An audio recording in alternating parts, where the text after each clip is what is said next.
Vamos a continuar hablando acerca de la lección de la escuela sabática, el tema número 7, que habla de cómo entender las profecías en los salmos, en la primera parte.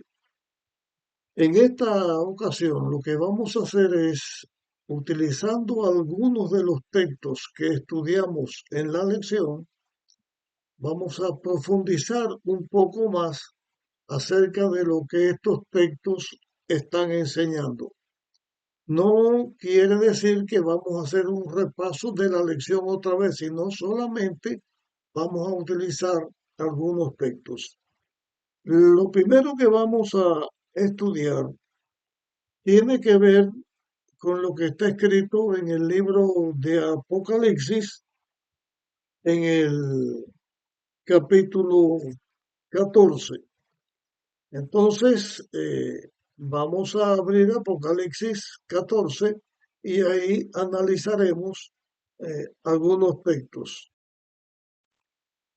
En nuestra lección se usó el texto que está escrito en Apocalipsis 14, del 1 en adelante, para señalar que los que hemos de ser redimidos y que se estudia con los redimidos o acerca de los redimidos en los salmos, pues hay un texto que dice allí en eh, Apocalipsis 14:1, dice: miré y vi al Cordero de pie sobre el monte de Sión y con él 144,000 que temían el nombre del Cordero y el nombre de su Padre escrito en sus frentes.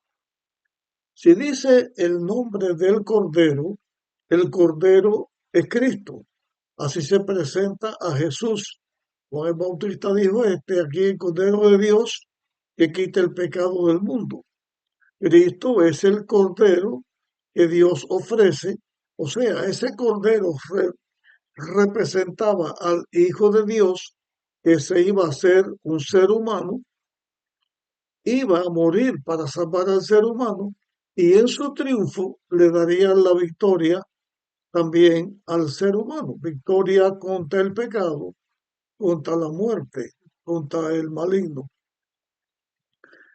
Y también estamos tratando este texto por lo siguiente. Actualmente o hace algún tiempo se han levantado personas dentro de nuestra iglesia que dicen que el Espíritu Santo no es una persona, que el Espíritu Santo es otra cosa y que lo que tiene que ver con la salvación del mundo son solamente dos: el Padre y el Hijo.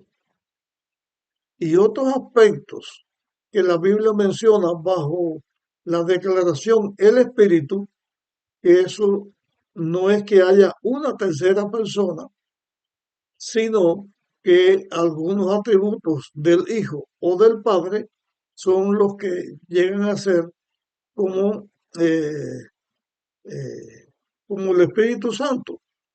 Entonces, un texto que se utiliza para demostrar que solamente los que salvan a la humanidad o solamente Dios es el Padre y es el Hijo.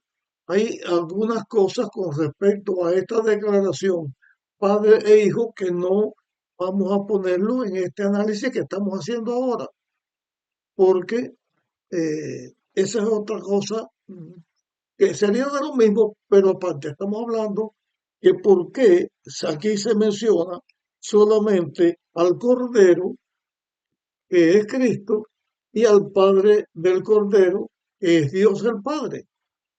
el Padre envía al Hijo y el Hijo viene a morir para salvar a la humanidad.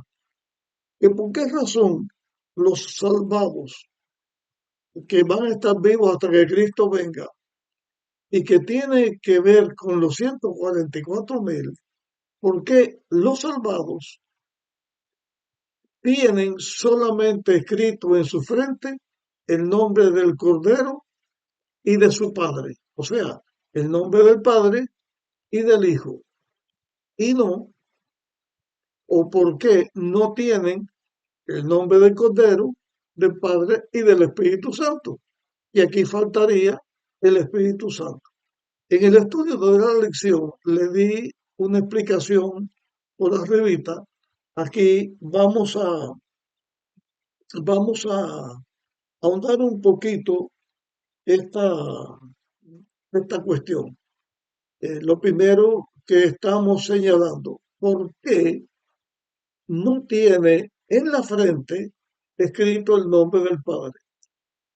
Ya expliqué algunas cosas en la lección, aquí solamente las voy a mencionar.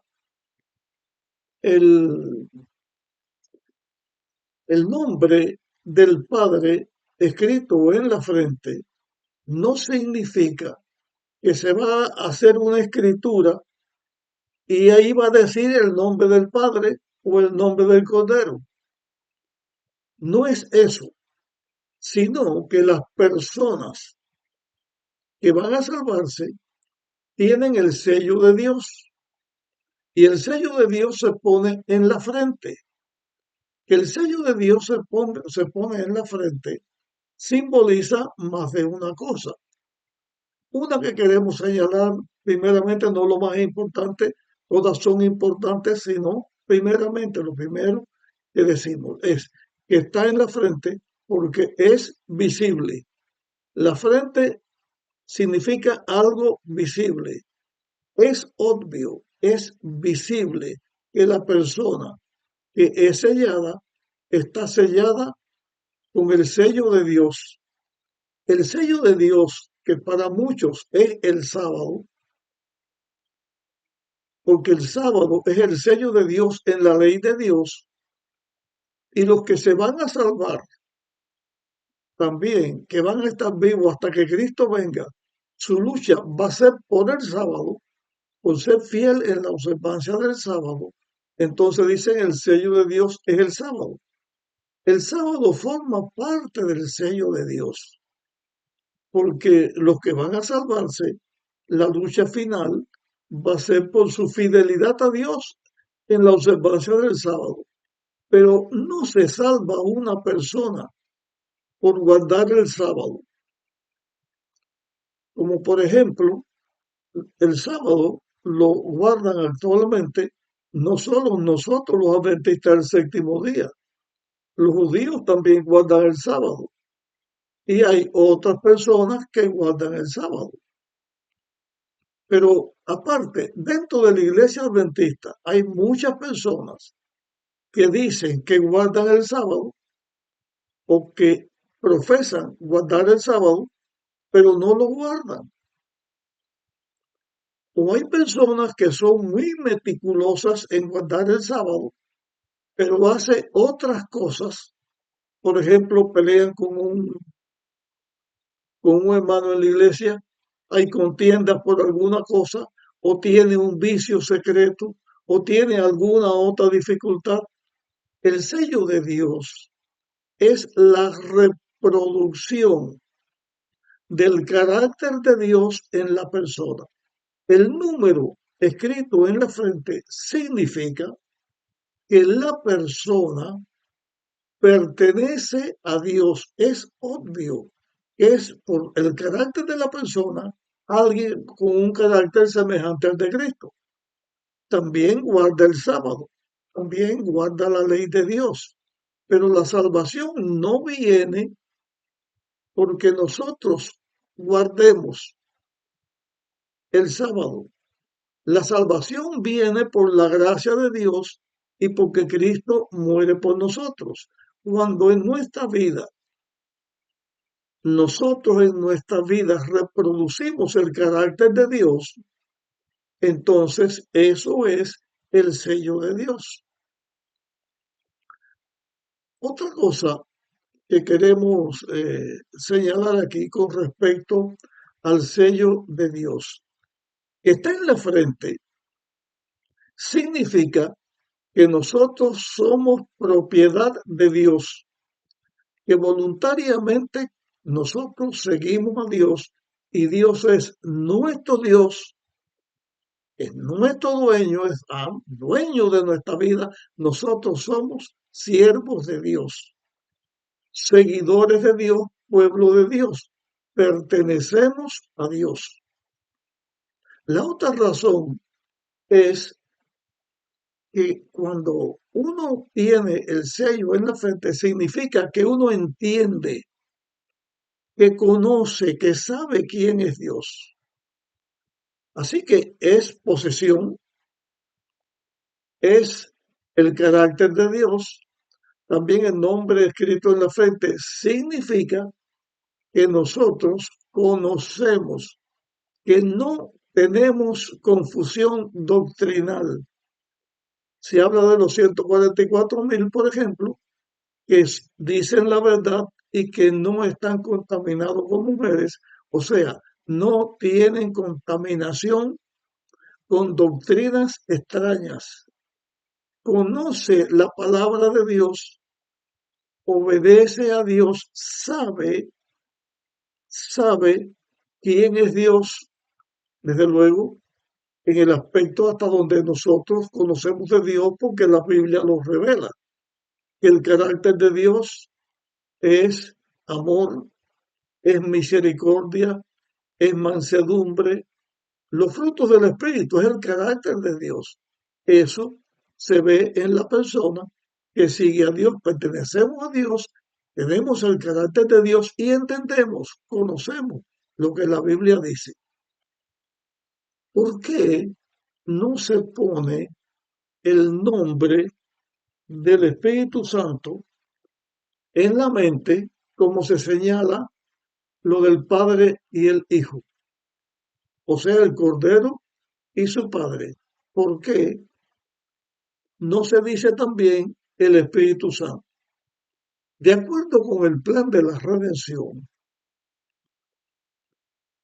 el plan de la redención y lo que la Biblia señala es que el Padre, Dios el Padre y Dios el Hijo, antes de la creación de este mundo, hicieron un plan. El plan era que si alguien caía en su libre albedrío, caía y desobedecía a Dios, Dios le iba a dar la oportunidad de la salvación, porque el mismo Dios creador, en este caso el Hijo, vendría a la tierra a ocupar el lugar del ser humano, moriría por el ser humano, moriría sin él ser pecado o pecador, porque no cometería pecado y triunfaría de esta manera. La vida, el triunfo de Dios nos los da a nosotros y nosotros por la gracia de Dios no morimos la muerte que nos separa de Dios. Cristo venció y nos dio a nosotros su victoria y entonces nosotros somos redimidos por esto. Pero ¿cómo nosotros podemos conocer, podemos saber lo que Dios ha hecho por nosotros? ¿Cómo nosotros podemos entender el plan de la redención? Que la misma Biblia dice que grande es el misterio de la piedad. ¿Cómo es que Dios viene a la tierra, se hace un ser humano y nos salva? Entonces, para hablar de esto, pues nosotros vamos a leer más de un texto. Vamos a Efesios, capítulo 4, y comenzaremos a leer el versículo 30. Antes de leer, voy a aclarar otra cosa más. Cuando decimos que estamos sellados, vamos a brevemente, pero vamos a mencionar qué significa estar sellado con respecto a las personas que están señaladas en Apocalipsis 14. Dice Efesios capítulo 4, versículo 30, 31 y 32. Dice, y no entristezcáis al Espíritu de Dios, con el cual fuisteis sellados para el día de la redención. ¿Qué significa o quién es el que nos sella? ¿Quién es el agente sellador? Es el Espíritu Santo. ¿Qué cosa es entristecer al Espíritu Santo? Es creer cualquier cosa que sea mentira. Es practicar cualquier pecado. Es no tener un carácter semejante a Dios. Es que digamos que somos hijos de Dios, pero que no lo seamos. También es entristecer al Espíritu Santo cuando hacemos cualquier cosa o creemos cualquier cosa que esté en contra del mismo Espíritu Santo. Por lo tanto, dice, no entristezcáis el Espíritu Santo. Ahora, el Espíritu Santo es el agente sellador. El sello tiene que ver con que nosotros tengamos el nombre del Padre y el Hijo en nuestra frente, con todas las cosas que ya explicamos. El agente sellador no dice tiene el nombre escrito del Espíritu Santo en la frente, porque el Espíritu Santo es el que nos está sellando, es el que nos está dando el conocimiento del Padre y del Hijo y la capacidad para seguir al Padre y el Hijo, porque el Espíritu Santo es el que nos enseña todas las cosas. Nos enseña qué es pecado, qué es justicia, qué es juicio, aún hasta en nuestras oraciones, cuando nos quejamos, o perdón, cuando oramos y pedimos mal, Él gime por nosotros e intercede por nosotros, como está en Romanos 8:26. El Espíritu Santo es el que nos conduce y nos lleva por el camino verdadero. Pero vamos a ver después también otros textos donde nos seguirán hablando del Espíritu Santo y lo que hace por nosotros. Versículo 31, libraos de toda amargura, enojo, ira, gritos, maledicencia y de toda malicia, porque todas estas cosas hacen que nosotros deshonremos a Dios, deshonremos al Espíritu Santo y no sigamos la verdad ni el plan de la redención. Dice entonces, y como estudiamos en la lección, cosas negativas y cosas positivas, aquí se está diciendo, deja lo negativo, y el versículo 32 dice, sed benignos, compasivos unos con otros, perdonándonos unos a otros, como también Dios os perdonó en Cristo. El que nos enseña cómo el Padre nos perdona en Cristo, o sea, cómo Cristo ocupa nuestro lugar, y al nosotros recibir lo que Cristo hace por nosotros, recibimos el perdón de Cristo y recibimos el perdón de Dios. Y Dios nos está perdonando en Cristo, porque Cristo fue el que vino a la tierra a dar su vida para salvarnos a nosotros, de acuerdo con el plan de la redención. O sea que en el plan de la redención está señalada de una forma marcado quién envía al Hijo para que ocupe nuestro lugar y nos salve. ¿Quién viene, aunque sea Dios, ocupa nuestro lugar y nos salva? pero también está escrito quién nos enseña todas estas cosas. Y eso lo enseña el Espíritu Santo. Vamos a leer ahora en Hebreos capítulo 9, versículo 14. Dice, mucho más la sangre de Cristo, quien por el Espíritu se ofreció a sí mismo.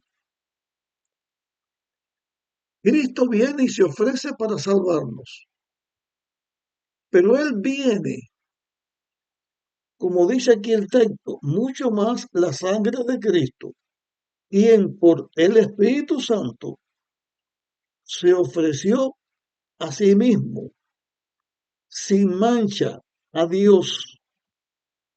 Purificará vuestra conciencia de las obras que llevan a la muerte, porque para que sirváis al Dios vivo.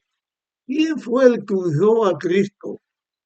¿Y quién fue el que estuvo con él en la tierra para que Cristo estuviera en paz con Dios, para que siguiera a Dios, para que obedeciera a Dios y para que venciera a Satanás? Cristo como Dios podía hacerlo, pero él se enfrenta a Satanás como hombre y como hombre él no tenía la capacidad, sino que era fortalecido por Dios.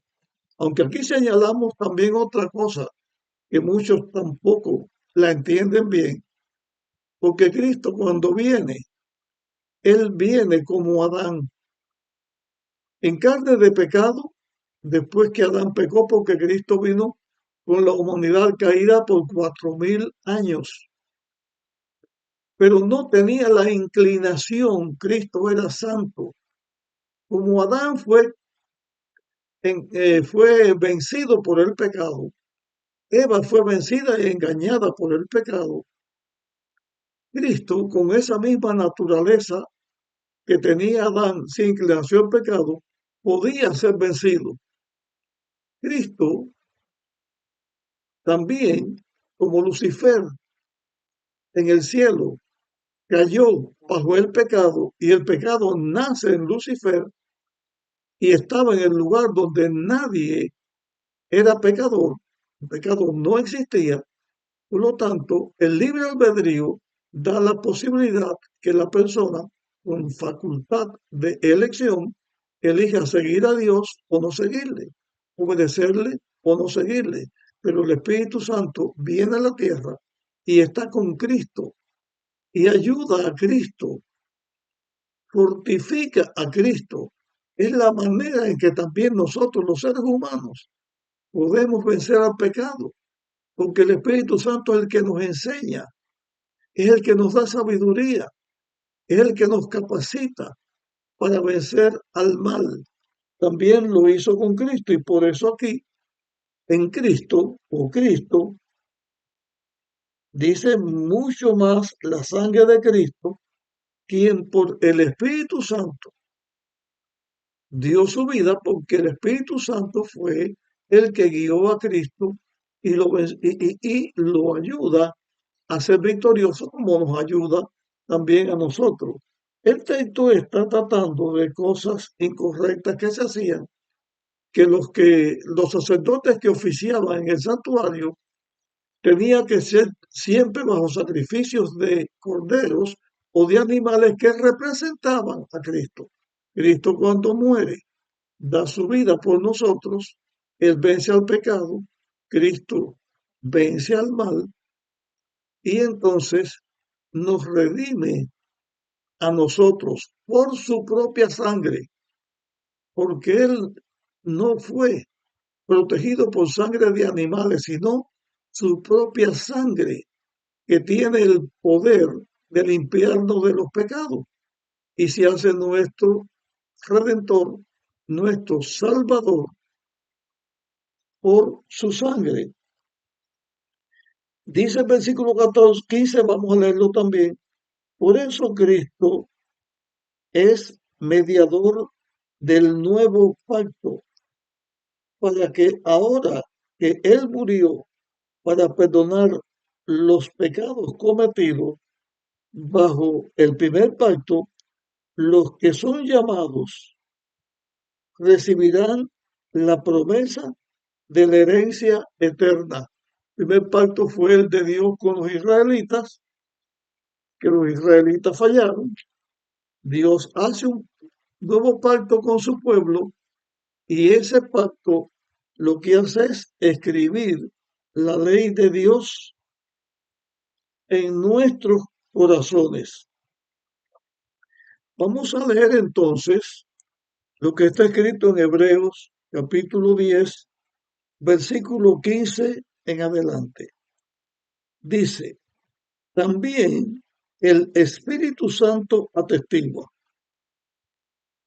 La palabra atestiguar es como el que está diciendo algo que es verdadero, que enseña la verdad, y en este caso representa a Dios y la obra de Dios en nosotros.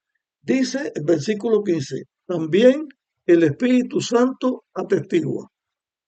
¿Quién atestigua? El Espíritu Santo.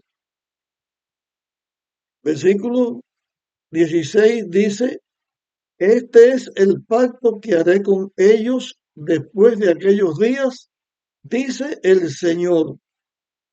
Pondré mis leyes en vuestros corazones y las grabaré en vuestras mentes. Y aquí está señalando en Jeremías que son palabras que dice Dios, que Dios es el que está diciendo. Dice el versículo 17, y nunca más me acordaré de sus pecados y transgresiones. Así, cuando los pecados han sido perdonados, no se necesita más ofrendas por el pecado. Como Cristo murió y nos perdonó, no hay que hacer más ofrendas por el pecado porque ya Cristo derramó su sangre. Pero el que está haciendo aquí el pacto es el Espíritu Santo. El que está señalando, como dice en Hebreos también 8 y en Jeremías 31, como ya señalamos, aquí está hablando el Espíritu Santo. Repito, también el Espíritu Santo atestigua. Es el que está hablando y el que está haciendo el pacto con nosotros. ¿Quién escribe la ley de Dios en nuestros corazones? Es el Espíritu Santo. El que hace el pacto con nosotros es el Espíritu Santo. Y aquí voy a leer otros textos, no voy a hablar de los 144.000, sino solamente lo que estamos tratando. Repito otra vez la lectura del versículo 1 en adelante. Miré y vi al Cordero de pie sobre el monte Sión.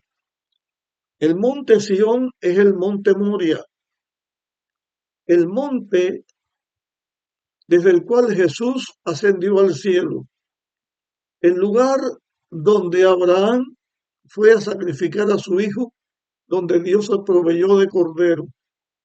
Es el lugar que se abrirá y se hará un valle grande donde Dios hará descender a sus redimidos y a la nueva Jerusalén cuando vuelva a la tierra. Es el lugar donde Cristo vendrá en su segunda venida, aunque no va a venir con su pie en la tierra, porque quedará en el espacio, pero es el lugar donde Cristo viene. Y por eso aquí aparece los 144.000 en este lugar. Y miré y vi al Cordero de pie sobre el monte Sión, y con él 144.000 que tenían el nombre del Cordero y el nombre de su Padre escrito en la frente. Y oí una voz del cielo como estruendo de muchas aguas, como el estampido de un gran trueno. Sin embargo, y el sonido me está costando leer. Voy a aprovechar para decir algo aquí y para pedir oraciones también. El problema es que yo estoy con cataratas y tengo que hacerme una operación de cataratas en los dos ojos. Voy a ser operado en el mes de julio, eh, y quiero pedirle a ustedes que están escuchando que oren por mí también, porque además tengo que hacerme otra cirugía. Pero mis problemas con la lectura es por esto, que no, no puedo ver bien, y por eso estoy con esta situación, y por eso voy a tratar otra vez de leer el texto número 2 para hacerlo de una forma correcta. Si no lo logro hacer, ya saben cuál es el problema. Tengo la Biblia en letra pequeña, la que estoy leyendo aquí, y me cuesta trabajo. Bueno, repito el texto. Y oí una voz del cielo como el estruendo de muchas aguas, como el estampido de un gran trueno. Sin embargo, era el sonido de arpistas que tañían sus arpas. Cantaban un canto nuevo ante el trono, ante los cuatro seres vivientes y entre los 24 ancianos. Y ninguno podía entender ese canto sino los 144,000 que fueron redimidos de entre la tierra. Estos son los que no se contaminaron con mujeres, o sea, no tienen equivocación doctrinal, conocen la verdad pura, porque son vírgenes. Eso significa iglesias, no están contaminados con doctrinas falsas. Estos son los que siguen al Cordero por donde quiera que va. Estos fueron comprados de entre los hombres por primicias para Dios y para el Cordero. O sea, fueron redimidos por el plan de la redención, por eso primicias, el plan de la redención. Somos o serán redimidos por Dios, el Padre y el Hijo, y por el Espíritu Santo, que los capacitó para enseñarle lo que el Padre y el Hijo estaban o han hecho y hacen para salvar a la humanidad, y que es el poder que nos está sellando para que tengamos el carácter de Cristo y podamos estar con Él en su reino. Y en sus bocas no se halló engaño, porque son sin manchas. Sin embargo, los 144,000, igual que todos los redimidos, cometieron pecado, cometieron mancha, que es pecado, que el carácter no fue perfecto, no fue justo, pero por la obra del plan de la redención, que es lo que hemos estado estudiando esta semana, somos capacitados por el Espíritu Santo para entender lo que Dios hace por nosotros. Por eso se escribe el nombre en nuestra frente y nos da un carácter que honra a Dios, que sigue la verdad, conoce la verdad, no dice mentiras porque tampoco enseña falsas cosas, dice la verdad porque está de acuerdo con lo que la palabra de Dios enseña. Hasta aquí llegamos, o mencionamos las cosas que quería añadir. No sé el tiempo que me he llevado, pero todo el que lo desee puede escuchar este tema. Y al escuchar esto y la lección, tendremos un panorama más amplio y más conocimiento de esta primera parte de los salmos en lo que está tratando esta lección.